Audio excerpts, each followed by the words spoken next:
안녕하세요. 여러분들께 종이로 만드는 꽃 페이퍼 플라워를 소개해드릴 이예솔입니다. 오늘은 개망초를 만들어 보겠습니다. 개망초 하면 이름이 조금 생소하신 분이 있으실 텐데요. 흔히 길에서 많이 볼 수 있는 꽃으로 어렸을 때는 계란후라이 꽃이라고도 많이 불리던 꽃입니다. 너무 흔해서 들에서 많이 보기 때문에 종이꽃으로 굳이 왜 만드느냐라는 질문도 받아본 적이 있는데요. 너무 흔하기 때문에 오히려 더 쉽게 스쳐 지나간 건 아니었을까 싶습니다.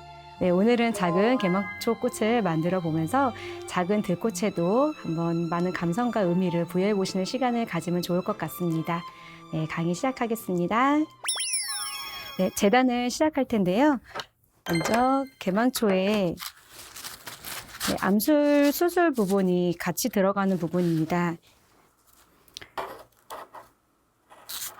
개망초 꽃은 꽃 자체가 작기 때문에 사용되는 주름지도 사이즈가 좀 작습니다. 재단하실 때에 주의하셔서 세심하게 표현을 해주시면 되겠고요. 따라서 여러분들께서 작은 사이즈의 재단을 하실 때에는 중간에 잘리지 않도록 신경을 좀 써주시면 되겠습니다.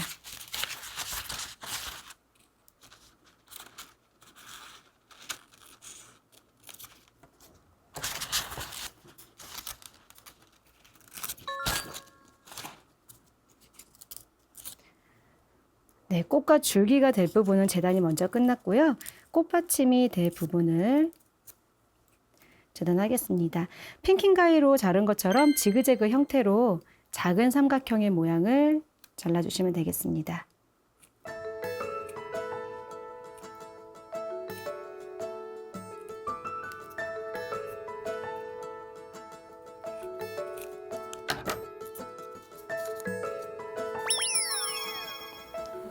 네, 재단이 완료되었습니다. 네, 이제 꽃을 만들어 보겠습니다. 네, 주름지로 꽃을 만들 때에 가장 원하는 색감을 내기 좋은 방법은 원하시는 색상의 주름지를 구입하거나 혹은 채색을 하는 방법이 있습니다. 그 외에도 이미 가지고 있는 주름지를 이용해서 다양한 색상을 낼 수 있는 부분 중에 하나를 지금 소개해 드릴 텐데요. 개망초의 수술이 될 부분을 표현을 할 것입니다. 네, 먼저 준비된 진한 아이보리색 주름지를 반으로 접어주시고요.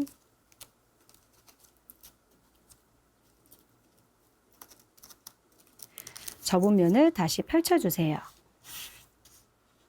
그리고 접은 면에 이 선에 가깝도록 본드를 도포해 주시고요. 재단했던 연두색 이 띠 형태의 가는 주름지를 가운데 배치를 해서 붙여주시면 되겠습니다.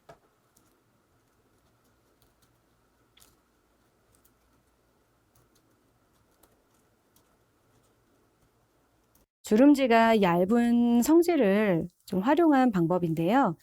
이렇게 가운데에 연두색 주름지를 넣어주시고는 다시 미량의 본드를 그 위에 도포를 해주시고 접은 선을 기준으로 다시 덮어 접어주시면 되겠습니다.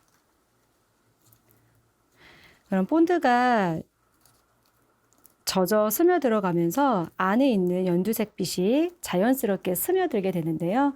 네, 이렇게 하면 채색을 하는 것보다 조금 더 자연스럽고 은은한 색감으로 표현이 가능하십니다. 네, 이렇게 접어주신 종이는 다 마르기 전에 겹쳐서 수술 부분을 표현할 수 있도록 좁은 간격으로 잘라주시면 됩니다. 접혀있는 부분을 일단 절단을 해주시고요. 나머지 부분을 약 2mm 정도 간격으로 잘라주시면 되겠습니다. 네, 끝에 부분은 가마 붙여넣기 할 때 필요한 부분이기 때문에 끝까지 잘리지 않도록 신경 써서 연두색 부분만 2mm 간격으로 잘라주시면 되겠습니다.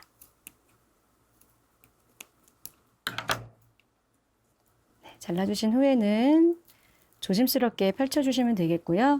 본드로 인해서 종이가 좀 젖어 있는 상태이기 때문에 너무 힘을 가하게 되시면 그대로 찢겨질 수가 있으니 주의하시면 되겠습니다. 네, 본드가 다 마르기 전에 엄지와 검지를 이용해서 비틀어 주시면서 수술의 형태가 되도록 이렇게 둥근 모양이 될 수 있도록 만들어 주시면 되겠습니다.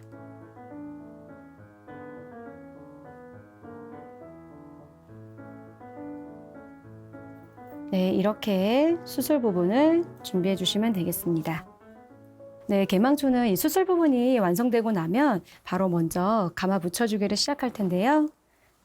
네, 와이어의 끝에 부분은 둥그렇게 고리 형태로 만들어 주셔서 만든 꽃이 이탈되지 않도록 걸림 역할을 해주도록 하겠습니다.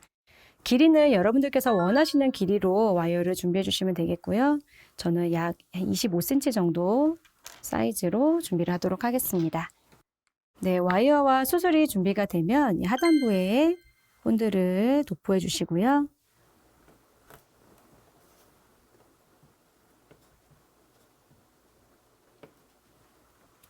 와이어에 감아 붙여주시면 됩니다.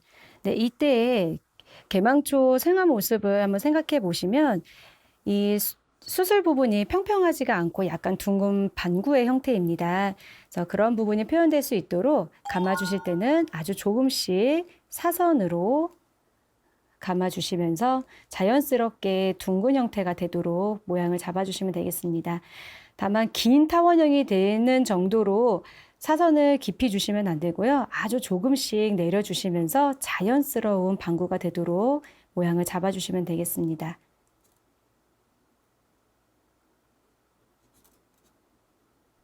네, 감는 작업이 완성되시면 그대로 끝에 부분에 힘을 주어서 잘 고정될 수 있도록 마무리를 해주시면 됩니다.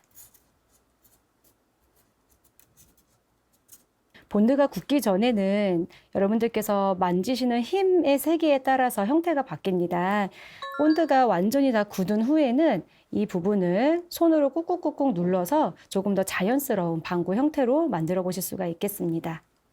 네, 이제 수술 부분이 다 완성이 되셨으면 꽃잎을 만들도록 하겠습니다. 개망초는 꽃이 사이즈가 작은 것만큼 또 작업 또한 다 작은 종이로 진행이 됩니다. 재단해 놓은 꽃잎이 될 부분을 접어주시고요. 조금 더 작업의 속도를 위해서 한 번 더 접으면 작업의 속도도 빨라지고 좀 더 수월하게 작업이 가능하십니다. 약 1cm 정도 가량을 절단을 해주시면 되겠고요. 여러분들께서 하실 수 있는 가장 좁은 간격으로 가위집을 내주시면 되겠습니다. 약 1mm 정도 가량을 해주시면 되겠고요. 이때 가위날이 이렇게 사선으로 삐뚤어지게 되면 그대로 꽃잎이 다 잘라져 나가기 때문에 꼭 직선으로 작업을 하실 수 있도록 신경 써주시면 되겠습니다. 가위질이 끝난 종이는 다시 조심스럽게 펼쳐주시면 되겠고요. 이렇게 살짝 벌려서 보시면 재단이 잘 되었는지 확인이 가능하십니다. 네, 그리고 이대로 수술 부분에 붙여줄 텐데요. 잘리지 않은 하단면에 본드를 도포해 주시고 붙여주시면 됩니다. 꽃잎을 붙이실 때에는 꽃잎이 사선으로 감아 붙여지지 않도록 주의해 주시면 되겠고요. 본드가 도포된 부분이 이 수술의 끝에 부분에 배치가 되도록 자리를 잘 잡아주시면 되겠습니다. 그리고 이 상태로 사선 처리가 되지 않도록 일자가 유지되도록 형태를 잡아주시면서 꽃잎을 붙여주시면 되겠습니다.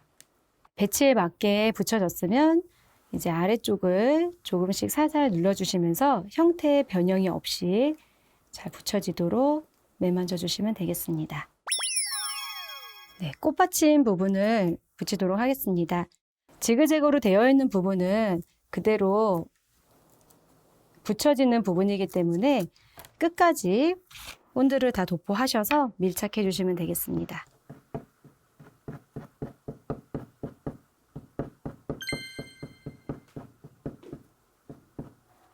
위치는 꽃잎 전체의 3분의 1 정도 지점에 배치될 수 있도록 모양을 잡아주시면 되겠습니다. 자리를 제대로 잡아주셨다면 힘을 주셔서 본드를 붙여주시면 되겠습니다. 여기서 줄기 부분까지 길게 더 표현을 하고자 하신다면 재단되어 있던 종이를 추가로 붙여서 이러한 형태로 줄기를 만들어 주시면 되겠습니다. 네, 개망초는 길에서 보시면 한 송이만 피어 있는 꽃보다는 줄기에 두세 송이가 붙어 있는 형태를 많이 보였을 겁니다. 저희는 이 부분을 두 송이로 연결해서 표현을 해볼 텐데요. 네, 줄기 연결하는 부분을 보여드리도록 하겠습니다. 먼저 연결이 붙여질 긴 줄기에 원하시는 위치를 먼저 잡아주시고요. 그 위치에 가위로 살짝 사선으로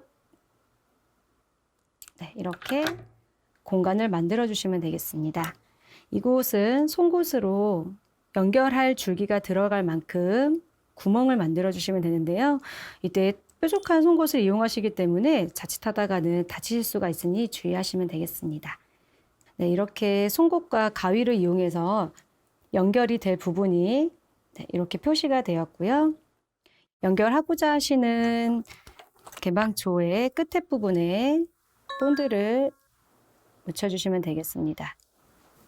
그리고 만들어 놓으셨던 이 홈으로 그대로 삽입을 해주시면 되는데요. 꽃은 어차피 이렇게 일자 형태로 꼿꼿하게 있는 형태가 아니기 때문에 살짝 연결하실 반대 방향으로 꺾어 놓으셔서 작업을 하시면 조금 더 편리하게 작업이 가능하십니다. 이렇게 삽입을 해주시고 나서는 두 주름지 줄기 부분이 잘 밀착이 될 수 있도록 조금 힘을 가해서 연결을 해주시면 되겠습니다. 네, 여기까지 모두 완성이 되셨다면 이제 꽃을 피울 차례인데요. 아까 만들어 놓으신 꽃잎을 조심스럽게 살살 약하게 힘을 주어서 만개한 개망초가 될 수 있도록 매만져 주시면 되겠습니다. 네, 오늘은 이렇게 길에서 쉽게 볼 수 있는 개망초를 만들어 보았습니다. 작은 꽃이기 때문에 다른 꽃들과 어우러져서 장식에도 많이 활용을 하실 수가 있을 텐데요. 저는 다음 시간에 함께 할 튤립과 함께 이렇게 리스를 만들어 보았습니다. 개망초를 리스에 활용하실 때에는 오늘 작업한 것처럼 꼭 연결을 하지 않으셔도 그냥 한 송이 한 송이를 그대로 작업에 활용을 하셔도 되겠습니다. 길에서 흔하게 볼 수 있기 때문에 더 쉽게 지나쳐지는 들꽃에 대해서 한 번 더 생각해 보시는 시간이 되었으면 좋겠습니다. 오늘 강의 여기서 마치겠습니다. 감사합니다.